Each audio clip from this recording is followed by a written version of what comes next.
للخير البرايا إكرامه كدناني شكر خير البرايا إكرامه كدناني أنك آلة كبار سبك كبار كدا أنت بالي كسالي جايا على كيركا يا سانا هيرا سوروك يا ما شكر خير البرايا إكرامه كدناني A'ouzou billahi minash shaitani rajim, bismillahir rahmanir rahim.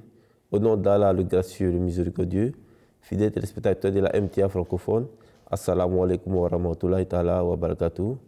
Alors, fidèles téléspectateurs de Ciel Nouveau, nous nous retrouvons pour un nouveau chapitre de Ciel Nouveau.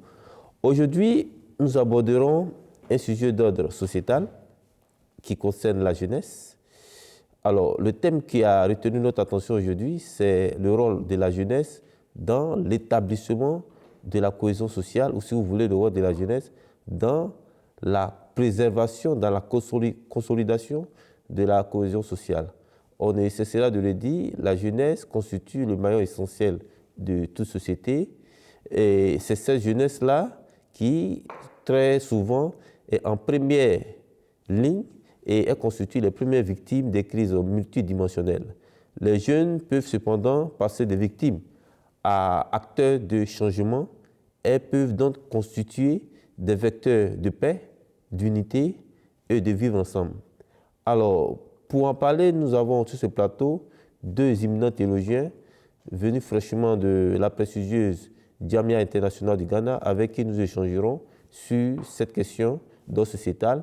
Et nous verrons avec eux dans quelle mesure cette jeunesse, par la prise de conscience, pourrait contribuer à la cohésion sociale, dans le maintien et dans la consolidation de cette cohésion sociale très chère à nos populations.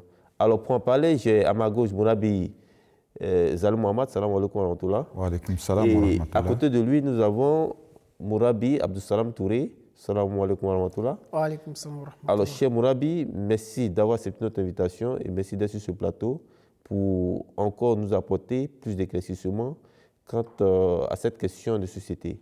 Alors, on l'a dit, la jeunesse est le pivot, est le moyen essentiel, c'est l'épine dorsale, c'est cela de le dire, mais force est de constater que c'est cette jeunesse-là aussi qui souvent met à mal, n'est-ce pas, nos sociétés. Alors, la prise de conscience de cette jeunesse-là pourrait, n'est-ce pas, contribuer à éradiquer et à aplanir des différends qui surgissent, n'est-ce pas, dans nos sociétés. Alors, je vais tourner vers vous, Mourabi Zalou Mohamed. La prise de conscience de la jeunesse est-elle nécessaire pour le maintien de la cohésion sociale? La première question. Merci bien. A'ouzou billahi minash shaitanir rajim. Bismillahir rahmanir rahim. Effectivement, la prise de conscience des jeunesses est un pignon central dans le maintien de la cohésion sociale. D'abord, si les jeunes, ou bien la jeunesse dans sa totalité est conscient que ce que nous posons comme acte a un effet dans notre société ou bien sur la nation, donc, et qu'il s'est donné la peine de voir quel type d'action ou bien qu'est-ce qu'ils doivent poser pour en bénéficier la société. Donc cela apportera vraiment un grand changement à la société. Car dans la société, la jeunesse est le pignon, le point culminant de la société. Donc si la jeunesse va mal, la société va mal.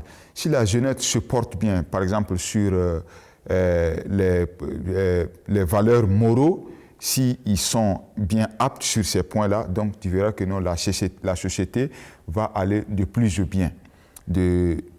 Mais si, voilà, mais si la jeunesse n'est pas sur le bon chemin, donc la société va de mal en pire. Donc la prise de conscience des jeunesses est évidente et primordiale pour le maintien de la cohésion sociale dans la société. Par exemple, vous voyez, quand il y a une organisation, que ce soit politique, que ce soit religieux, que ce soit communautaire, quel qu'en soit, dans toutes les couches, quand il y a une organisation, tous ces dirigeants ne visent qu'à la jeunesse. Oui. S'il y a une élection ou bien s'il y a des manifestations communautaires, ce que les dirigeants visent d'abord, c'est la jeunesse. Une fois qu'ils auraient gagné la confiance de la jeunesse, alors le reste vient en deuxième position. Donc, la jeunesse, effectivement, joue un rôle très important dans le maintien de cette cohésion sociale. En deuxième position, s'il y a des malheurs ou bien des bonheurs, si peut-être il y a des désastres, des catastrophes naturelles ou bien des choses comme ça. Donc, les jeunes doivent être les premiers à se rendre là-bas pour aider, pour sympathiser avec les autres. Donc, on ne peut s'en passer de cette question. La jeunesse vraiment joue un rôle très important dans le maintien de la cohésion sociale.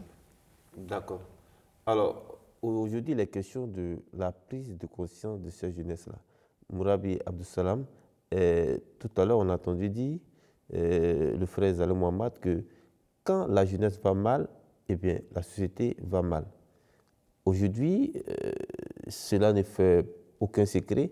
La pyramide démographique est en faveur de la jeunesse, comme quoi pour dire que la quasi-totalité de nos populations en général et en Côte d'Ivoire en particulier est jeune. Alors, on se pose la question de savoir, est-ce que ces prises de conscience-là, ce rôle que doit jouer cette jeunesse, ne devait-il pas commencer dans la petite cellule familiale? Bismillahirrahmanirrahim. Parlant de prise de conscience de la jeunesse, il faut tout d'abord savoir que tout commence à la maison. Donc, on parle d'une société. La société, c'est la rencontre de plusieurs familles qui fondent une société. Donc, le jeune conscient, c'est d'abord le jeune qui est conscient à la maison. Donc, nous parlons de la famille, tout d'abord, constitue le noyau de la société. C'est-à-dire qu'elle est la première motivation qui permet aux enfants de s'intégrer ou d'adhérer à un système social. Donc, si la famille est vertueuse, automatiquement, la société est vertueuse. Mais si nous avons une famille qui est corrompue, alors de même sera la société. Donc, il faut d'abord soigner tout à la maison. Nous devons savoir que l'un des rôles primaires de la jeunesse pour l'instauration de la cohésion sociale est donc de renforcer les liens familiaux à travers la pratique d'une forte solidarité. Il faudrait d'abord qu'il y ait une certaine solidarité à la maison. L'entraide doit d'abord se sentir depuis la maison et de là, ça sera encore plus facile de pouvoir l'amener dehors. Mais lorsqu'il y a un défaut à la maison, cela devient un danger pour la société. Donc il faut tout d'abord soigner ce qui est à la maison. Au sein de la famille, le jeune doit être obéissant, respectueux, bienveillant, reconnaissant et doit porter assistance à ses parents. Et lorsqu'on parle d'assistance à ses parents, ce n'est pas seulement les parents biologiques, mais les parents dans toutes ses formes. Que ce soit celui qui est proche de toi ou celui qui est éloigné, c'est ton parent. Donc tu dois assistance à tout cela. Et ce sont ces actions sociales, familiales-là qui faciliteront la cohésion dans la société. Donc d'être déjà à la maison, il faut pouvoir s'inculquer déjà ces bonnes manières-là. Et lorsque nous regardons les enseignements, tout ceci est soutenu, que ce soit par l'État, ou par la Bible, ou par le Saint-Coran, nous trouverons des références partout qui soutiennent ces actions. D'abord, lorsque nous regardons un peu l'article 55 de la loi ivoirienne relatif au mariage, il est dit que les enfants doivent des aliments à leur père, eux-mêmes et aux autres ascendants qui sont dans le besoin. Qui sont dans le besoin. C'est-à-dire d'abord, tu dois l'aliment à qui ton père et ta mère en premier, mais pas seulement là, aux autres ascendants qui sont dans le besoin. C'est-à-dire ça s'étend à beaucoup d'autres parents qui viennent de cette même lignée-là. Donc, il faut être beaucoup social et solidaire. Aussi, lorsque nous regardons la Bible, dans Exode 20, verset 12, il est dit que « Honore ton père et ta mère, afin que tes jours se prolongent dans le pays que l'Éternel, ton Dieu, te donne. » C'est-à-dire qu'il faut honorer ton père et ta mère, afin que tes jours se prolongent. Nous voyons que ce sont des actions qui sont favorables à la cohésion sociale. Lorsque tu es celui qui peut honorer tes parents, de cette même manière-là, tu vas honorer les parents des autres. Mais si tu n'arrives pas à honorer tes parents, comment est-ce que tu pourras honorer les parents des autres? Donc, il faut déjà commencer tout à la maison. Et aussi, lorsque nous regardons maintenant le Saint-Coran, dans le chapitre 17, verset 24, il est dit que ton Seigneur a ordonné que vous n'adoriez nul autre que lui et que vous montriez de la bonté aux parents si l'un d'entre eux ou tous deux atteignent la vieillesse étant à ta charge, ne leur dis jamais aucune parole exprimant le dégoût, ni ne leur fais aucun reproche, mais adresse-toi à eux avec des paroles de tendresse. Nous voyons que toutes ces actions-là sont favorables à la cohésion sociale. Mais tout d'abord, ça commence à la maison, en famille. Lorsque vous arrivez à inculquer ces différents aspects qui sont mentionnés ici en famille, ça devient encore plus facile d'établir une société qui reste en paix, en cohésion. Ok. Lorsque nous regardons un peu, nous voyons aussi que le saint prophète Mohammed, à travers ses dits, nous a donné beaucoup de conseils à cet égard-là. Il a dit quoi? Il dit, celui qui n'a pas d'affection pour le petit, celui qui n'a pas d'affection pour le petit et ne reconnaît pas le droit des aînés n'est pas des nôtres. Et celui qui est entre les petits et les aînés, c'est qui? C'est le jeune. Voilà, donc le jeune déjà, tu vois que tu dois d'affection aux petits et tu dois donner le droit qu'il faut aux aînés. Et de cette façon-là, nous pouvons avoir plus facilement une cohésion dans notre société. Donc déjà, nous voyons que le jeune, dans la cellule familiale, a un rôle très important. Aussi, le Saint-Prophète Mohammed nous dit quoi? Il dit il faut vraiment resserrer les liens de parenté. Et si chaque jeune arrivait à jouer pleinement son rôle familial, alors notre société en bénéficiera beaucoup. Donc le jeune vraiment a un rôle essentiel dans cette société-là, surtout en famille, qui est le point central, qui est le premier point que le jeune doit vraiment avoir une éducation qu'il faut afin qu'il puisse s'introduire d'une très bonne manière dans la société. Et de cette manière-là, je pense que la cohésion sera encore beaucoup plus facile. Donc, afin qu'il puisse s'introduire d'une belle façon dans la société, c'est ce que Mourabi Absalam vient de nous dire. Donc, Mourabi Zalé Mohamed, il a dit, à la lumière des Écritures saintes, à la lumière des versets bibliques et coraniques, dans la petite cellule familiale, on a vu que le jeune devrait être celui-là qui devait d'abord contribuer à apaiser, n'est-ce pas, cette famille-là. On a vu également que les hadiths du Saint-Prophète Mohammed sont unanimes là-dessus. Je pense qu'il a cité un exemple qui est très, très palpable, celui qui est entre les grands et les petits, qui ne donne pas le droit des petits et qui n'est pas respecté envers les aînés, n'est pas des nôtres, faisant allusion, monsieur, à la jeunesse. Alors, cela fait l'ombre d'aucun doute. Aujourd'hui, quand l'homme n'est pas en paix avec soi-même, il ne peut pas être en paix avec sa petite cellule familiale, et c'est encore plus difficile puisque cela va rejaillir sur la société, puisque ce sont ces petites cellules familiales aujourd'hui qui constituent la société.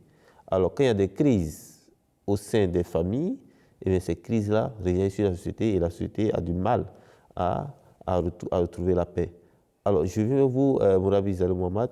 Alors, dans quelle mesure pouvons-nous dire que la jeunesse peut être un maillon essentiel dans la promotion, dans la consolidation de la cohésion sociale? Merci bien.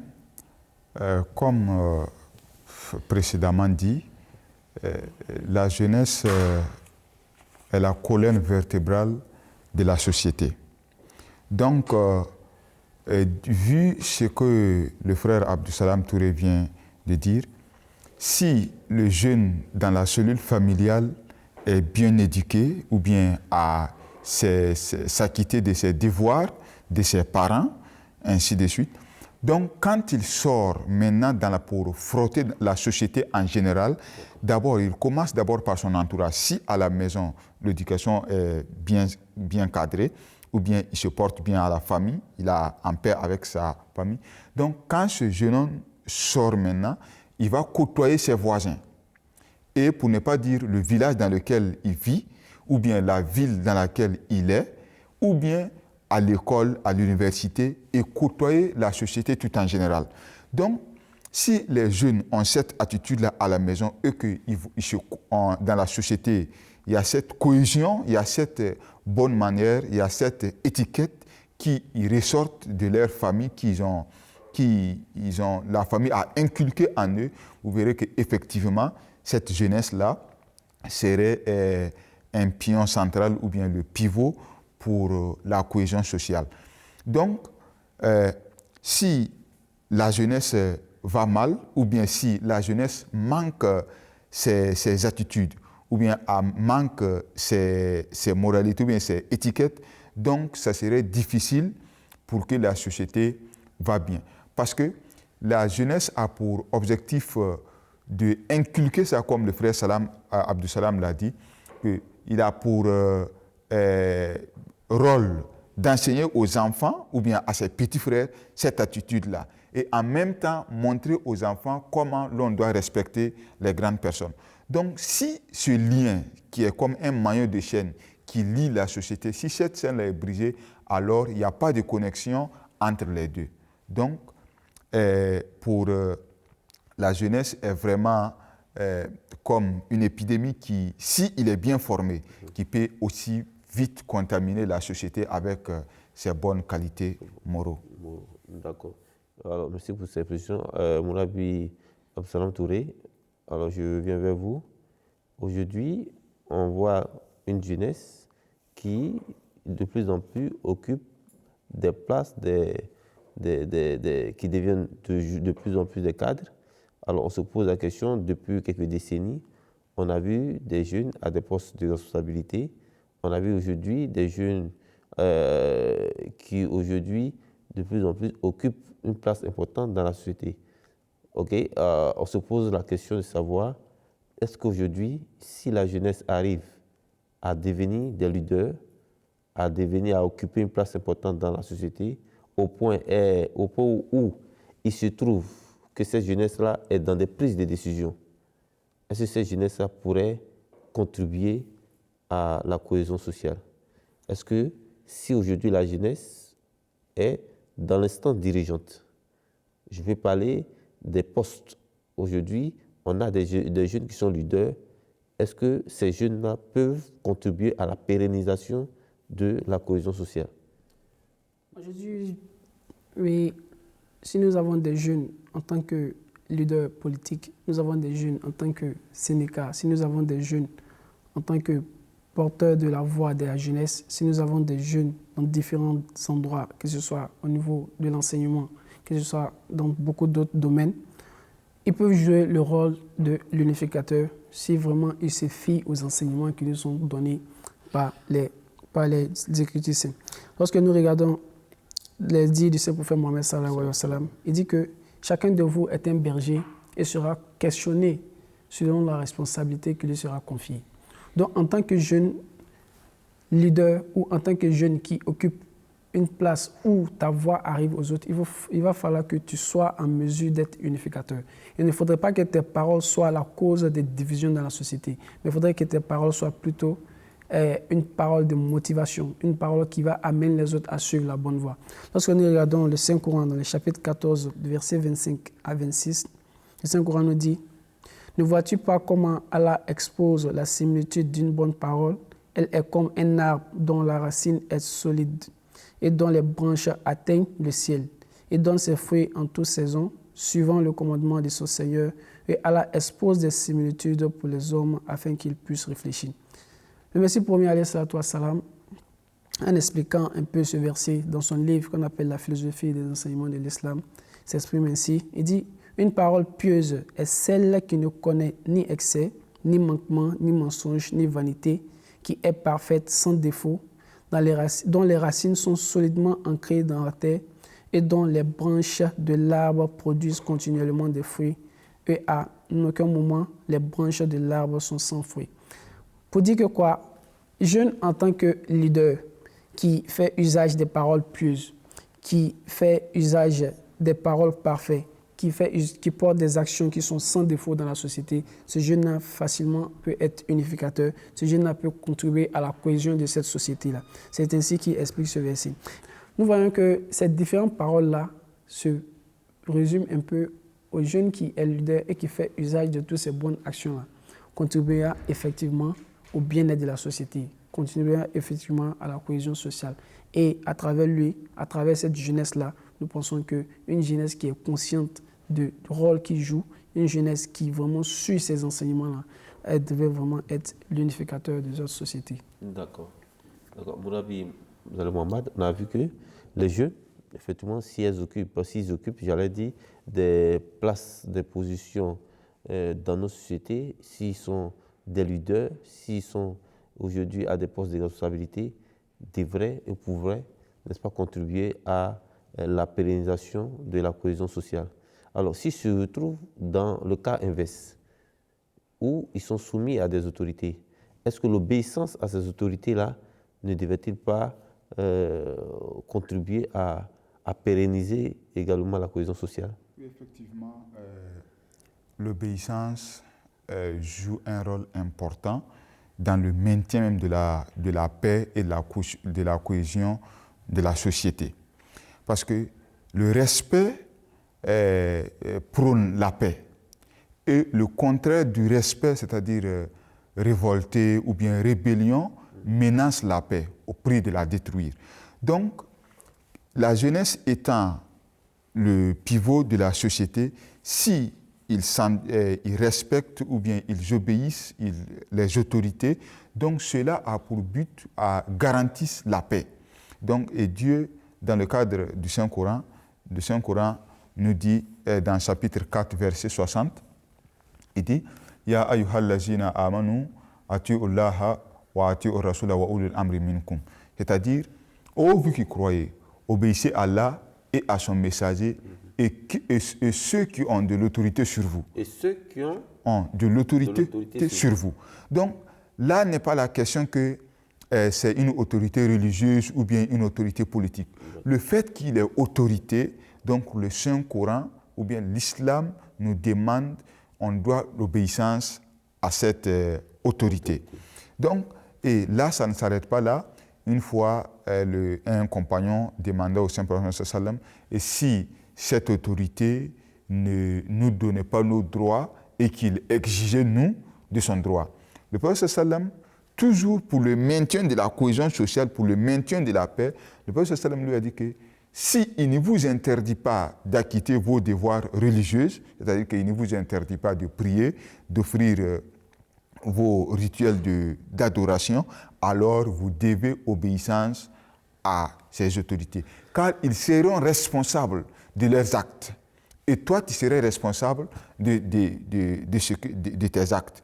Donc, si la jeunesse en général avait compris ça, beaucoup de conflits dans nos sociétés, dans les communautés et dans les familles auraient été résolus sans problème. Donc, il faut s'acquitter d'abord de ton devoir et l'autre, laisse-lui, il aura du compte à rendre. Donc, si l'obéissance est vraiment primordiale, précisément à la jeunesse, parce que maintenant, dans nos sociétés, quand on voit qu'il y a un problème, s'il y a un soulèvement de la jeunesse contre ce régime ou bien cette autorité, alors personne n'y gagne. On dit que quand il y a un affrontement, il n'y a pas de gagnant. Il y a celui qui perd et puis il y a celui qui perd plus. Donc, pour le maintien de la cohésion sociale, pour le bien-être de notre société, on doit obéissance et respect aux autorités dans toutes ses formes. D'accord. Alors, Mourabi Abdussalam Touré, tout à l'heure, le frère Zali l'a dit, quelque chose de très intéressant. Il a dit qu'à l'image du verset qu'il vient de citer, nous devons obéissance aux autorités. Et quel que soit le type d'autorité, religieuse, coutumière, politique, et j'en passe. Et que la culture d'obéissance, si elle habitait la jeunesse, devrait, n'est-ce pas, contribuer à pérenniser la cohésion sociale et à consolider la paix tant recherchée. Alors, j'aimerais vous demander que vous nous rameniez au sein de cette belle communauté, la communauté musulmane Ahmadiyya, communauté qui se veut pour le renouveau de l'islam et donc le rétablissement des pratiques saines de l'islam. Alors, au sein de cette communauté, quelles sont les recettes que l'on pourrait avoir pour contribuer à la consolidation et à la préservation de la cohésion sociale, faisant allusion bien sûr à la jeunesse? Effectivement, cette communauté qui a pour rôle de réformer, cette communauté qui a pour rôle d'établir la paix, cette communauté qui a pour rôle de ramener les gens sur le droit chemin, a un droit et devoir de vraiment montrer un exemple parfait. Lorsqu'il y a eu une fois où le 5e calife de la communauté islamique Ahmadiyya fut questionné sur cette devise, il dit « Notre devise, amour pour tous et haine pour personne, a tiré des enseignements de l'islam parce que le Coran affirme que les gens devaient s'aimer et prendre soin les uns des autres et se respecter. Le Coran affirme également que nous devons être justes, équitables, même envers ceux qui vous opposent. Ainsi, les Ahmadis sont aimables et compatissants envers toute l'humanité. Les Ahmadis sont aimables et compatissants envers toute l'humanité. Ceci devait être le comportement du jeune. C'est-à-dire, dans ta société, tu devais être aimable, tu devais être compatissant, tu devais être à mesure de solidifier les liens entre les gens. Tu ne devrais pas être celui qui est la source de division. Tu ne devrais pas être celui qui est la source des palabres, mais tu devais être plus celui qui crée la paix dans sa société. Et toutes ces actions-là seront en faveur de la cohésion sociale. Et nous avons vu que c'est dans cette même veine-là que le deuxième calife ainsi, en formant le groupe des jeunes qu'on appelle Association des jeunes serviteurs de l'Ahmadiyya, qui est plus dans le slogan qu'on appelle les Khoudam. Il a pris cette devise-là pour dire que quoi, aucune nation ne peut se réformer sans la réforme de sa jeunesse. C'est-à-dire que la prise de conscience de cette jeunesse-là, du rôle qu'elle joue dans la société, devait être en mesure de réformer toute une nation si vraiment cette jeunesse-là reste en ligne avec les enseignements qui sont donnés. Donc nous voyons un peu ces enseignements qui nous ont été donnés par les fondateurs de cette belle communauté et ces califes qui, à chaque fois, à tout moment, se rassurent que les suivants obéissent ces paroles-là. Donc ce sont un peu les règlements qui sont donnés à ces différents jeunes-là qui devaient être des exemples parfaits dans la société afin que la cohésion puisse régner. Alors, Jazakumullah, merci pour tous ces éclairages. Cher Mourabi, à vous deux, merci, n'est-ce pas, pour toutes ces précisions. Alors, fidèles téléspectateurs de Ciel Nouveau, c'est ici que prend fin cette émission. Je rappelle que le thème que nous avons abordé est le rôle de la jeunesse dans la consolidation de la cohésion sociale. On l'a dit au cours de cette émission que cette jeunesse, elle constitue un maillon essentiel. Elle peut être vecteur de paix, de cohésion, de vivre ensemble, mais elle devait faire fi de ceux qui l'utilisent à dessein et qui l'utilisent avec des intentions lucubres pour, n'est-ce pas, mettre à mal nos sociétés, car sa prise de conscience pourrait nous permettre de vivre dans une société paisible et améliorée. Sur ce, assalamu alaikum wa rahmatullahi ta'ala wa barakatuh. للخير البرايا إكرامه كدناني شكر خير برايا إكرامه كدناني أنك آلة كبار سبك كبار كدا أندب علي كسالي جايا على تيركا يا سانا هيرا سوروكي يا ما شكر خير برايا إكرامه